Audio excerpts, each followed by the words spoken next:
Hello दोस्तों, आप सभी लोग का स्वागत है आपके मिशन करियर अकेडमी में। तो आज का हमारा प्रैक्टिस सेट नंबर 8वां होने है। जैसे आपको पता है कि 1 से 7 तक मैं प्रैक्टिस सेट करवा दी हूं और यूपी पुलिस 2026 के एग्जाम को एक टारगेट में लेते हुए चल रहे हैं और ये आरडब्ल्यूए के द्वारा यानी कि अंकित सर के द्वारा प्रकाशित किया गया है। और आपको साथ ही साथ बताते चले कि मैं एग्जामपुर का भी प्रैक्टिस सेट अपने चैनल पर करवा चुकी हूँ यूपी पुलिस के लिए। तो अगर आप चैनल पर नहीं तो जाके देख सकते हैं। और हाँ, या तो आपको एग्जामपुर का पीडीएफ चाहिए या फिर आरडब्ल्यूए का इसको फ्री ऑफ कॉस्ट पीडीएफ चाहिए तो आप हमारे टेलीग्राम ग्रुप से जुड़ सकते हैं, जिसका स्कैनर हमारे यहाँ पे स्क्रीन पे दिया हुआ है, शो कर रहा है। और उसके साथ ही साथ अगर स्कैनर से आप नहीं जुड़ना चाहते तो आप डिस्क्रिप्शन में लिंक है, वहां से जाकर जुड़ सकते हैं और फ्री ऑफ कॉस्ट आपको ये प्रोवाइड कर दिया जाएगा पीडीएफ। ठीक है, तो आइए देर नहीं करते हैं, प्रैक्टिस सेट नंबर आज का हमारा 8वां होने जा रहा है। और 8वां में देखिए सबसे पहला क्वेश्चन है कि इनमें से किस पुस्तक को ब्याज सम्मान प्राप्त नहीं हुआ है। ध्यान रखिएगा, अलमा कबूतरी को ब्याज सम्मान नहीं मिला है, बाकी कठगुलाब को, पहला गिरमिटिया को और आलोचना का पक्ष, ये सभी को ब्याज सम्मान से सम्मानित किया गया है। अगला, इनमें से किस शब्द के रूप में एक वचन और बहुवचन समान नहीं पाए जाते। ध्यान रखिएगा, डी करेक्ट हो जाएगा, इनमें से कोई नहीं। ध्यान रखिएगा। अगला है कि ध्यान रखिए क्वेश्चन क्या बोला है, समान नहीं पाए जाते, यानी कि ये सभी पानी, वर्षा, प्रेम एक वचन और बहुवचन में क्या समान ही लिखे जाते हैं। ठीक है। अगला है कि अल्प विराम का प्रयोग इनमें से कहाँ किया जाता है। ध्यान रखिएगा, वाक्य के मध्य में जहां बहुत कम ठहरा होता है। अगला क्वेश्चन है कि वह पब्लिक के हाथों मारा गया, इनमें से कौन सा कारक है। ध्यान रखिएगा, इसमें से कौन सा कारक है पूछा जा रहा है, तो ऑप्शन नंबर कौन सा सही हो जाएगा, डी करेक्ट हो जाएगा करण। अगला कि इनमें से किस वाक्य में अकर्मक है, तो ध्यान रखिएगा डी करेक्ट हो जाएगा, श्याम हंसता है। अगला, क्रिया के पद परिचय में से क्या क्या होता है। ध्यान रखिएगा डी उपयोग सभी। अगला क्वेश्चन है कि इनमें से नयन शब्द में प्रयुक्त कृत्य कौन सा है, कृत प्रत्यय कौन सा है, तो नयन में कृत प्रत्यय पूछ रहा है, ध्यान रखिएगा अन हो जाएगा। अगला क्वेश्चन दिया है कि इनमें से कौन सा शब्द परिकर का अनिकार्थी नहीं, तो परिकर का अनिकार्थी क्षत्रिय नहीं है। अगला, इनमें से सरस्वती पत्रिका के संपादक कौन है। ध्यान रखिएगा, सरस्वती पत्रिका के संपादक महावीर प्रसाद द्विवेदी जी। अगला है कि निशा गीत गाएगी, यह वाक्य किस काल का सूचक है, तो निशा गीत अभी गाएगी, गाई नहीं है, क्या बोला है, गाएगी, तो हो जाएगा भविष्य काल का है। ठीक है।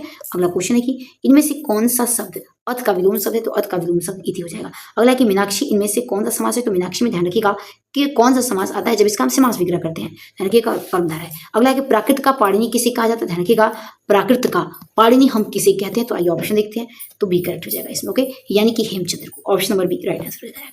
अगला, हिंदी में कुल कितने सर्वनाम है। ध्यान रखिएगा, हिंदी में कुल टोटल 11 है। अगला, देशार्पण में कौन सा समास होगा, तो देशार्पण में ध्यान रखिएगा तत्पुरुष समास होगा। अगला, देवनागरी लिपि में किए गए सुधारों में पंचमाक्षर में के बदले अनुस्वार के प्रयोग का सुझाव इनमें से किसने दिया है। ध्यान रखिएगा, दिया गया श्याम सुंदर दास ने। अगला, इनमें से रक्तिमा प्रयुक्त प्रत्यय कौन सा है, तो रक्तिमा प्रयुक्त प्रत्यय हमारा इमा हो जाएगा।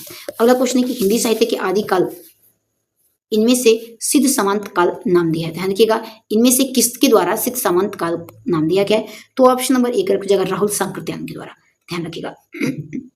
अगला क्वेश्चन है कि इनमें से अध्यापिका का बहुवचन क्या होगा, तो अध्यापिका का बहुवचन अध्यापिका ही हो जाएगा। अगला, इनमें से कौन सा शब्द खर का समानार्थी शब्द, खर का समानार्थी शब्द एकमात्र हो जाएगा। अगला क्वेश्चन है कि इनमें से किस वाक्य में सजातीय क्रिया का प्रयोग होता है। सजातीय क्रिया का प्रयोग वह एक अनेक बोलता है, वह अनेक बोलियां बोलता है, ये सजातीय हो जाएगा। अगला कि श्लेष अलंकार कौन सा अलंकार है, तो श्लेष अलंकार ध्यान रखिएगा इसमें शब्द अलंकार का ही उदाहरण होता है। अगला कि चाँद का मुंह टेढ़ा, इसमें इनमें से किस कवि की रचना है, तो चाँद का मुंह टेढ़ा ये लिखा गया है मुक्ति बोध के द्वारा। नेक्स्ट क्वेश्चन है कि जो ध्वनि 9 स्वर 9 व्यंजन उन्हें क्या कहा जाता है, तो ऐसी ध्वनि को हम अयोगवाह कहते हैं। अगला, इनमें से कौन सा शब्द हनुमान का पर्यायवाची नहीं है, तो हनुमान का पर्यायवाची अग्नि नहीं है, बाकी सभी महावीर, हरीश, मारुति ये सभी हमारे हनुमान जी का नाम होता है। अगला क्वेश्चन है कि हिंदी इनमें से किस भाषा परिवार के अंतर्गत आती है। ध्यान रखिएगा, हिंदी आती है भारूपीय के द्वारा। अगला, इनमें से संबंधवाचक का प्रयोग किन वाक्यों के लिए किया जाता है। ध्यान रखिएगा, किया जाता है ये उपयोग सभी के लिए, यानी कि जो सोता है सो खोता है, जिसने परिश्रम किया हुआ सफल होगा, जैसी करनी वैसी भरनी। ठीक है, ये सभी आते हैं संबंधवाचक सर्वनाम के अंतर्गत। अगला है कि स का उच्चारण स्थान कौन सा है, तो स का उच्चारण स्थान ध्यान रखिएगा तालु है। अगला, इनमें से कौन सा परिमाण बोधक विशेषण का उदाहरण, तो परिमाण बोधक विशेषण का उदाहरण हो जाएगा थोड़ा। अगला है कि गणों की संख्या कितनी होती है। ध्यान रखिएगा, गणों की संख्या टोटल 8 होती है। अगला, इनमें से कृतवाचक का उदाहरण कौन सा। ध्यान रखिएगा, कृतवाचक का उदाहरण भारत ने एक नया उपग्रह छोड़ा। नेक्स्ट क्वेश्चन है कि इनमें से कौन सा शब्द स्थूल का विलोम शब्द है, तो स्थूल का विलोम शब्द ध्यान रखिएगा एक करेक्ट हो जाएगा सूक्ष्म। अगला, नौकरी खाला का घर नहीं, इस मुहावरे का अर्थ क्या है। ध्यान रखिएगा, राइट आंसर इसमें डी हो जाएगा, यानी कि नौकरी करना आसान काम नहीं। ठीक है, यानी कि नौकरी खाला का घर नहीं है। ठीक है। नेक्स्ट क्वेश्चन देखिए, इनमें से कौन सा शब्द भिन्न, ध्यान रखिएगा, और राइट आंसर डी हो जाएगा, निगूढ़ा हो जाएगा। अगला देखिए, आगे यहाँ पे गद्यांश का प्रश्न दिया हुआ है, गद्यांश का प्रश्न यहाँ पे दिया हुआ है, तो उससे संबंधित हम यहाँ पे प्रश्न को देखने वाले हैं। आप गद्यांश को एक बार प्लीज पढ़ लीजिएगा। चैनल पर नहीं तो प्लीज से लाइक एंड सब्सक्राइब जरूर करेगा, ताकि हमारा मनोबल बढ़ा रहे।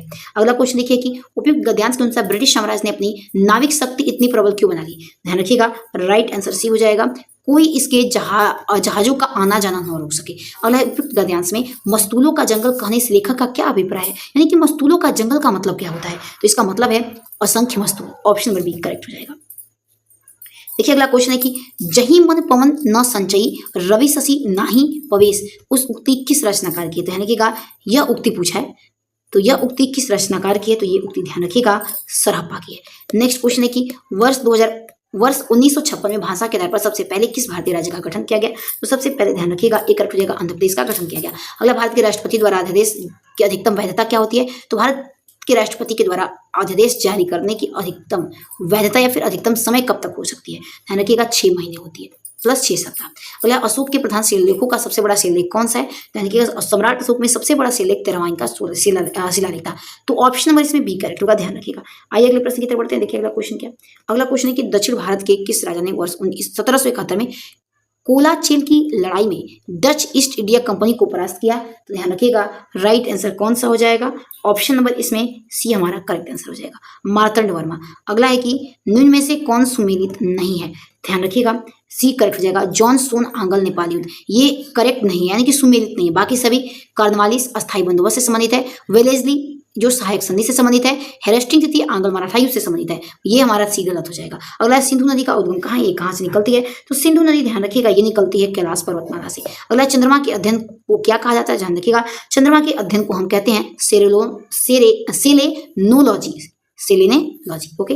अगला क्वेश्चन है कि भारत का मुख्य भूमि का देशांतर कितने तक फैला हुआ है? देशांतर पूछा है, ध्यान रखिएगा राइट आंसर ये हो जाएगा ये 68 डिग्री 7 मिनट पुरुष से लेकर के 97 डिग्री 25 मिनट तक फैला हुआ है। ऑप्शन ए राइट हो जाएगा। अगला है कि अप्रैल 2026 में आंगनबाड़ी केंद्रों पर रेसिपी आधारित अनुपूरक पुष्टाहार व्यवस्था लागू करने वाला देश का सबसे पहला राज्य कौन सा है? ध्यान रखिएगा करेक्ट आंसर भी हो जाएगा उत्तर प्रदेश। अगला भारत में हरित क्रांति के दौरान किन 2 फसलों का उत्पादन सर्वाधिक वृद्धि देखा गया? ध्यान रखिएगा गेहूं और चावल का। अगला क्वेश्चन है कि उत्तर प्रदेश के किस जिले में प्रथम दीनदयाल हस्तकला संकुल व्यापार सुविधा केंद्र है? ध्यान रखिएगा राइट आंसर हो जाएगा वाराणसी में। अगला विश्वेश्वरैया योजना का संबंध भारत के किस आर्थिक इतिहास से?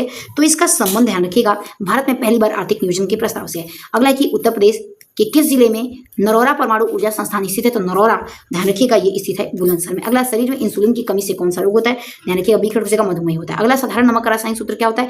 तो पोटेशियम क्लोराइड यानी कि NaCl हो जाएगा।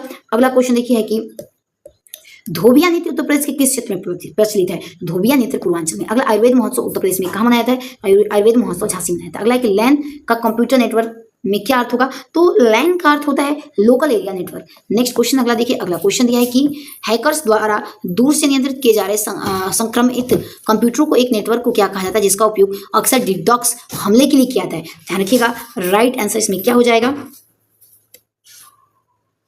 एक करेक्ट हो जाएगा बॉटनेट हो जाएगा। अगला भारत में राज्य मानवाधिकार आयोग के अध्यक्ष और सदस्यों की नियुक्ति किसके द्वारा की जाती है? तो इनकी नियुक्ति राज्य के राज्यपाल के द्वारा की जाती है। अगला क्वेश्चन है कि विश्व भर में आतंकवाद से जूझने और इसके प्रभाव को मापने वाला वैश्विक आतंकवाद सूचकांक किस संस्था के द्वारा जारी किया जाता है? ध्यान रखिएगा ये जारी करता है institute for economics and peace के द्वारा। अगला है कि इंस्टाग्राम कंपनी की कौन सी है जिसने 2012 में खरीद लिया गया?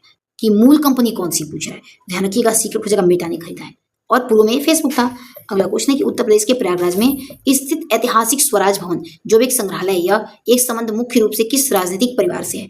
ध्यान रखिएगा बी हो जाएगा नेहरू गांधी परिवार से। अगला है कि भारत के दक्षिणी पड़ोसी द्वीपीय देश श्रीलंका की आधिकारिक मुद्रा क्या है? तो इसकी आधिकारिक मुद्रा रुपया है। अगला यूरोपीय देश जर्मनी की राजधानी क्या है? तो यूरोपीय देश जो जर्मनी है इसकी इसकी राजधानी पूछा है तो बर्लिन है।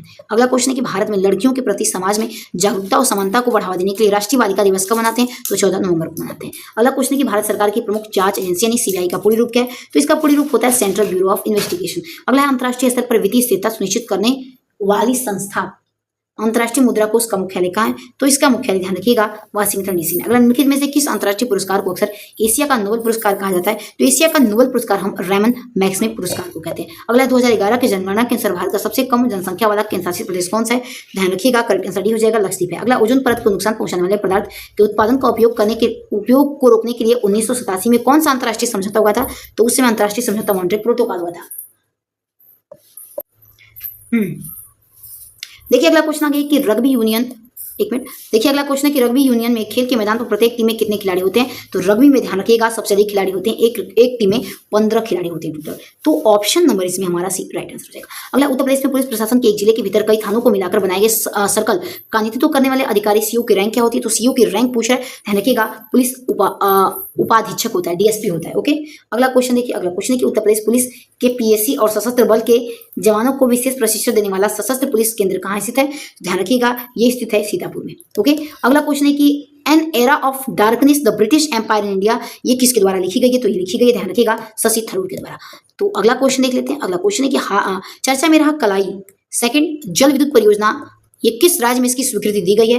ध्यान रखिएगा, ऑप्शन नंबर बी कर जाएगा अरुणाचल में। अगला, हाल ही में किस राज्य में स्थित पटना पक्षी अभ्यारण्य को रामसर स्थल के रूप में मान्यता दी गई? तो पटना पक्षी अभ्यारण्य हमारे यूपी में है, ध्यान रखिएगा, पटना सीमा सोचिएगा, पटना में बिहार में, ठीक है, हमारे यूपी में है। अगला, अयोध्या में नवनिर्मित हवाई अड्डे का आधिकारिक नाम क्या है? तो अयोध्या में जो अभी हाल ही में हवाई अड्डा बना है, इसका आधिकारिक नाम पूछा जा रहा है, तो आधिकारिक नाम है महर्षि वाल्मीकि अंतर्राष्ट्रीय हवाई अड्डा। तो चलिए दोस्तों, मिलते हैं अपने अगले वीडियो में। वीडियो पसंद है तो प्लीज से अधिक लाइक सब्सक्राइब जरूर करेगा। तब तक के लिए अपना ध्यान रखिए आप। जय हिंद, जय भारत।